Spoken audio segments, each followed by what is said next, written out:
بہت پیاری، بے ضرر، اور سب سے بڑی بات یہ ہے کہ عبادت گزار ہے۔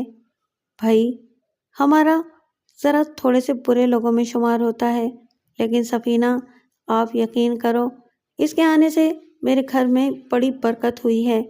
میں اسے بابا صاحب کہہ کر پکارتا ہوں۔ اچھا نام رکھا ہے آپ نے بابا صاحب، شاہدہ مسکراتے ہوئے بولی۔ ہم نے 2 بڑی عجیب چیزیں دیکھی ہیں یہاں۔ اختر جمال نے آخرکار اپنا دوسرا مقصد بھی بیان کیا۔ اچھا، وہ کیا؟ گلنور نے مسکراتے ہوئے پوچھا۔ نور باجی، سفینہ کے علاوہ ہم آپ کی آرٹ گیلری میں گئے تھے۔ آرٹ گیلری میں ایک تصویر دیکھ کر ہم دنگ رہ گئے۔ وہ ہماری خاندانی تصویریں ہیں، لیکن ان تصویروں میں کوئی دنگ رہ جانے والی تصویر تو نہیں ہے، گلنور نے کہا۔ ہے گل باجی، اور ایسی حیران کنیں کہ آپ سنیں گی تو دنگ رہ جائیں گی۔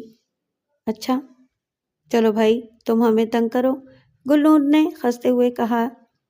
آئیے، اختر جمال نے کہا، اور سب اس کمرے کی طرف چل پڑے جسے آرٹ گیلری بنایا گیا تھا۔ ماحول بے حد پراسرار تھا، بلکہ یوں لگتا تھا جیسے یہ تصویریں زندہ ہوں۔ ان کے آنے سے پہلے یہ سب ایک دوسرے سے باتیں کر رہے ہوں، اپنے اپنے بارے میں ایک دوسرے کو بتا رہے ہوں، اور پھر اچانک کسی کی آمد پر خاموش ہو گئے ہوں اور منتظر ہوں کہ دیکھیں آگے کیا ہوتا ہے۔ ایک عجیب سا احساس، ایک عجیب سی پراسرار سکوت تھا۔ یہاں داخل ہونے کے بعد ایک دم سے ان لوگوں کے اندر بھی سنجیدگی آ گئی تھی۔ پھر گلنور نے یہ طلسم توڑا۔ جی اختر جمال، کون سی تصویر کی بات کر رہے ہیں آپ؟ میں ان سب سے آپ کا تعارف کروا دوں۔ 1 منٹ رکو، انہیں بتانے تو دو، کون سی تصویر نے انہیں حیران کیا ہے؟ یہ اختر جمال نے اس تصویر پر ہاتھ رکھ دیا جو شاہ زیب کی ہو بہو نقل تھی۔ یہ کس کی تصویر ہے؟ واجد علی شاہ نے گلنور کی طرف دیکھا۔ گلنور کے چہرے کے نقوش پتھرا سے گئے تھے۔ نہ جانے تصویر کے بارے میں معلوم کرنے سے اس کے اندر کے کون سے جذبے نے کچھ پریشانی محسوس کی تھی۔ پھر اس نے کہا، اس تصویریں نے آپ دونوں کو حیران کیوں کیا؟ مجھے بتائیں گے؟ ویسے یہ تصویر میرے باپ کی ہے، میرے بہت ہی پیارے ابو جو اب اس دنیا میں نہیں ہیں۔ شاہدہ اور اختر جمال کے چہرے پر ایک دم سے ایک عجیب سی کیفیت نمودار ہو گئی تھی۔ شاہدہ کے منہ سے ایک سرسراتی سی آواز نکلی، دادا ابو، سائیں ہمایوں علی شاہ؟ ہاں، یہ انہی کی تصویر ہے۔ میں جانتی ہوں کہ تم نے انہیں کبھی نہیں دیکھا ہوگا۔ میں یہ بھی جانتی ہوں کہ اماں سائیں نے پوری حویلی سے یہ تصویر ہٹا دی ہے، اور یہ بات آج کی نہیں، بہت پرانی ہے۔ تم کیا حویلی میں رہنے والے بہت سے لوگ اس حویلی کے اصل مالک سائیں ہمایوں علی شاہ کو نہیں جانتے؟ یہ اماں شاہ جہانی سائیں کا حکم تھا کہ گھر میں اگر کوئی چھوٹی سے چھوٹی تصویر ہمایوں علی شاہ کی ہے تو اسے ضائع کر دیا جائے، اور ایسا ہی ہوا۔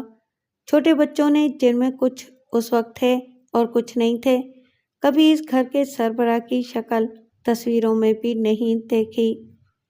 اختر جمال کے چہرے پر حیرت کے نقوش منجمد تھے، اور شاید ابھی پھٹی پھٹی آنکھوں سے اس تصویر کو دیکھ رہی تھی۔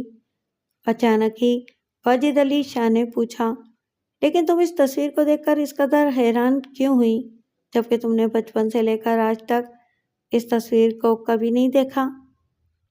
میں نے اس تصویر کو زندہ دیکھا ہے پھوپھا سائیں، شاہدہ نے عجیب سے لہجے میں کہا۔ واجد علی اور گلنور چونک کر اسے دیکھنے لگے۔ گلنور نے کہا، اور اس سنجیدہ ماحول میں مجھے یقین ہے کہ تم کوئی مذاق نہیں کر رہی ہوگی۔ ہاں، میں مذاق نہیں کر رہی، اور اب جب سے مجھے یہ معلوم ہوا ہے کہ یہ تصویر میرے دادا سائیں کی ہے اور آپ کے ابو کی ہے، تو غیر سنجیدگی کا تو سوال ہی پیدا نہیں ہوتا۔ تو پھر تم مجھے یہ بتاؤ کہ تم نے یہ تصویر کہاں دیکھی؟ یہ تصویر، آپ یقین کر لو، اگر اس کا لباس پرانے زمانے کا نہ ہوتا تو شاہ زیب کو میں آپ کے سامنے لا کھڑا کر دیتی۔ یہ تصویر ہو بہو شاہ زیب کی ہے۔ شاہ زیب؟ واجد علی شاہ نے زیر لب دہرایا، پھر چونک کر بولے، یہاں رکو گی یا آؤ کمرے میں واپس چلتے ہیں؟ جی پھوپھا سائیں، آئیے، شاہدہ نے کہا۔ چند لمحے تک وہ تصویر نگاہیں جمائے کھڑی رہی، پھر آہستہ سے بولی، میرے دادا سائیں، یہ کہہ کر وہ آگے بڑھی اور تصویر کے قریب پہنچ گئی۔ اس نے تصویر پر ہاتھ پھیر کر دیکھا اور پھر کھوئے کھوئے انداز میں پلٹ کر وہاں موجود دوسرے لوگوں کو دیکھنے لگی۔ پھر وہ بولی، مگر شاہ زیب آؤ۔ واجد علی شاہ نے عجیب سے لہجے میں کہا اور گلنور چونک کر شوہر کی صورت دیکھنے لگی۔ وہ لوگ ایک خوبصورت نشست گاہ میں آ بیٹھے اور ایک عجیب سی خاموشی فضا پر مسلط ہو گئی۔ ہاں، شاہ زیب کے بارے میں تم پوری تفصیل سے بتاؤ مجھے۔ میں بتاتا ہوں آپ کو سر، اختر جمال نے پرجوش لہجے میں کہا، پھر بولا، بہت عرصے سے میں اس چھوٹے سے خاندان کو جانتا ہوں جو 2 افراد پر مشتمل ہے۔ اس میں کوئی شک نہیں کہ شاہ زیب اور میری دوستی کالج میں ہوئی تھی۔ ہم دونوں گہرے دوست بن گئے تھے۔ میں شاہ زیب کے گھر بھی 1-2 بار گیا اور میں نے آنٹی سے ملاقات کی۔ بہت ہی اعلیٰ درجے کی خاتون تھی وہ۔ خیر، ہمارے درمیان یہ سلسلہ چلتا رہا۔ انتہائی گھریلو تعلقات تھے ہمارے۔ میں خاص طور سے جو بات کہنا چاہتا ہوں وہ یہ ہے کہ میں اور شاہدہ شمالی علاقہ جات میں گئے۔ مری میں میری ملاقات اچانک ہی شاہ زیب اور آنٹی سے ہو گئی۔ وہ الگ ہوٹل میں تھے اور ہم الگ ہوٹل میں۔ تب ہم چاروں ایوبیا گئے۔ وہاں ہم لفٹ چیئر میں سیر کرنے کے لیے نکلے۔ آنٹی ہمارے ساتھ نہیں تھیں، انہیں وہیں ہم ایک جگہ چھوڑ گئے تھے۔ واپس آئے تو آنٹی غائب تھیں اور بھی کچھ پتہ نہیں چلا۔ بہت ہی خوش مزاج اور پیاری نیچر کے لوگ تھے دونوں۔ شاہ زیب ویران ہو گیا ہے۔ ہم جس قدر کوشش کر سکتے تھے ہم نے کوشش کی۔ آنٹی ایک فرم میں ملازمت کرتی تھیں۔ اس فرم کے مالک کاظمی صاحب نے بھی آنٹی کے لیے بہت کوششیں کیں، لیکن آنٹی کا کچھ پتہ نہیں چل سکا۔ بحالت مجبوری شاہ زیب کو واپس لے آئے۔ آنٹی کا آج تک پتہ نہیں چل سکا ہے۔ شاہ زیب انتہائی پریشان گھوم رہا ہے۔ اوہ، واجد علی شاہ نے پرخیال لہجے میں کہا، ساری باتیں اپنی جگہ، لیکن تم کہتی ہو کہ وہ بالکل ہمارے بابا سائیں سے ملتا ہے۔ اس کی کیا وجہ ہے؟ گلنور بولی۔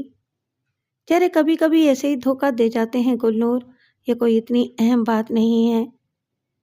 ہاں، لیکن میں آپ کو بتاؤں، نہ جانے کیوں میرے ذہن کو ایک عجیب سا احساس ہوا ہے۔ اختر جمال نے کہا، کوئی بات ضرور ہے پھوپھا سائیں۔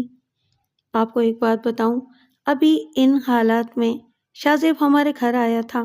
میں اسے اپنے بابا سے ملانے لایا تھا۔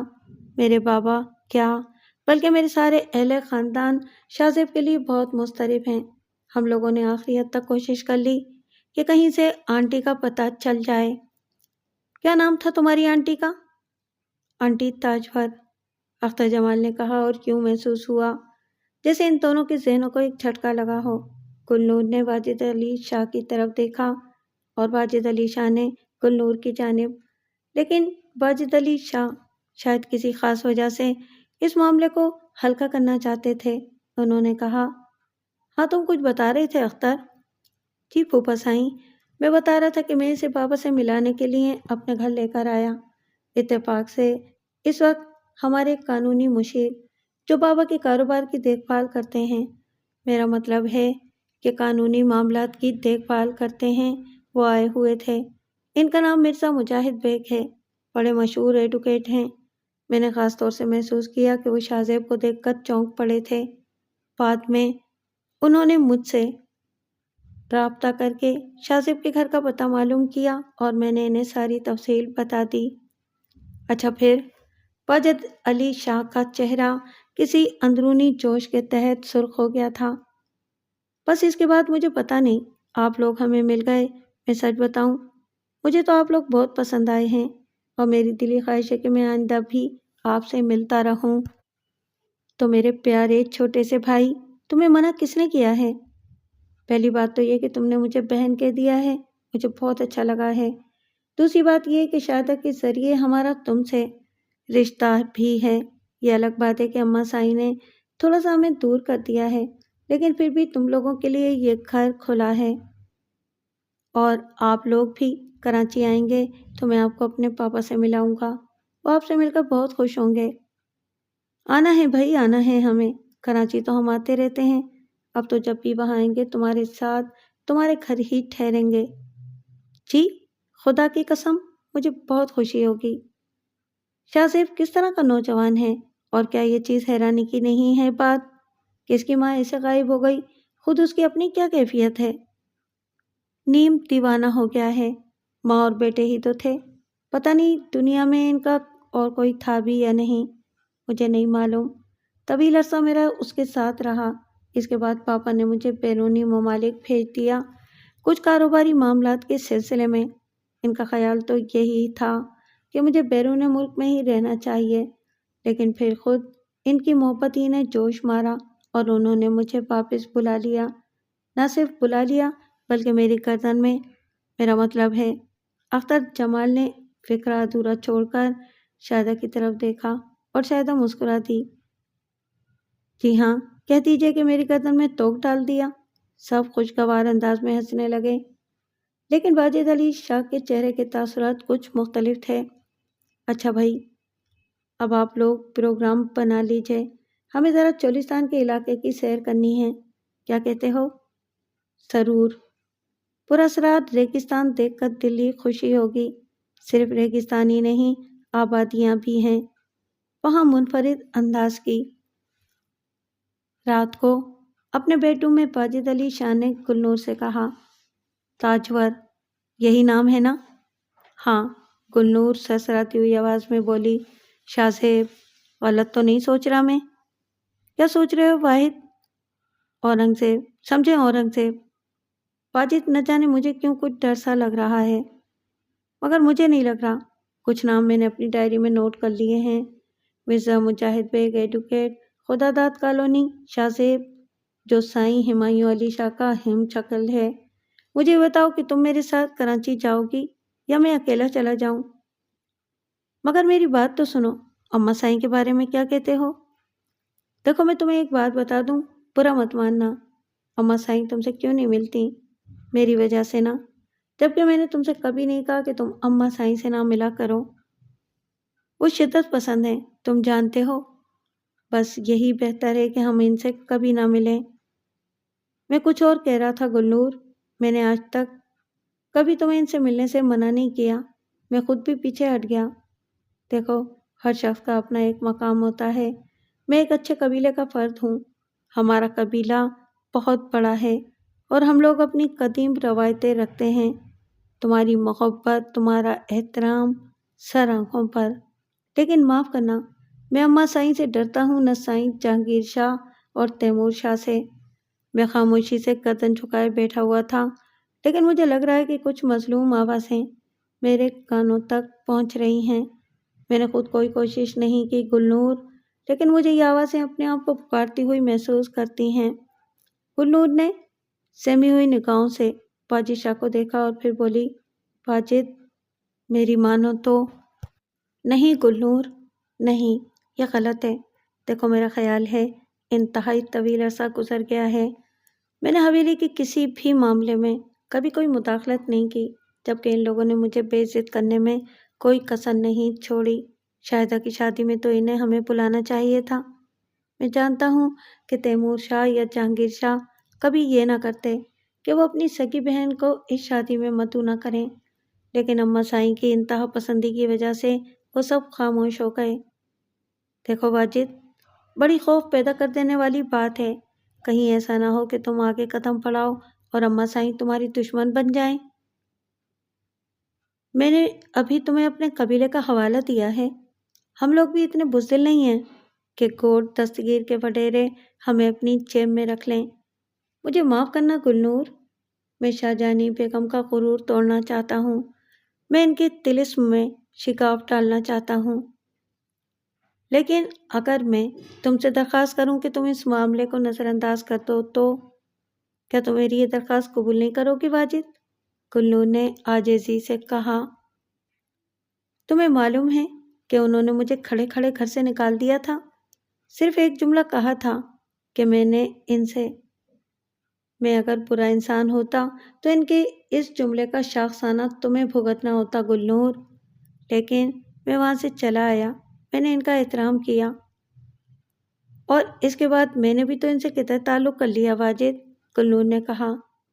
ہاں، اس کی قدر میرے دل میں ہے اور میں تمہارا بے حد احترام کرتا ہوں، لیکن میری بات سنو، وہ لڑکا جو تمہارے والد ہمایوں علی شاہ کا ہم شکل ہے، اور وہ عورت جو اس کی ماں ہے۔ اور بات صرف یہی نہیں ہے، بلکہ مجھے خدشہ ہے کہ کچھ ہو چکا ہے، کوئی بڑی بات ہو گئی ہے۔ طویل عرصے کے بعد صحیح، ہمیں بہت عرصے کے بعد ہی اس کا پتہ چلا، لیکن چلا تو صحیح۔ کچھ فرائض بھی ہوتے ہیں۔ وہ بچہ، بس مجھے اور کچھ نہ کہلواؤ۔ میری آرزو ہے گلنور کہ تم اس سلسلے میں میری معاونت کرو۔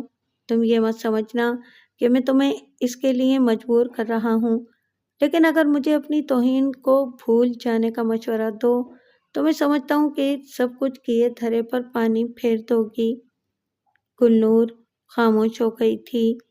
دوسرے دن معمول کے مطابق، البتہ شاہدہ ان حالات سے بہت زیادہ متاثر تھی۔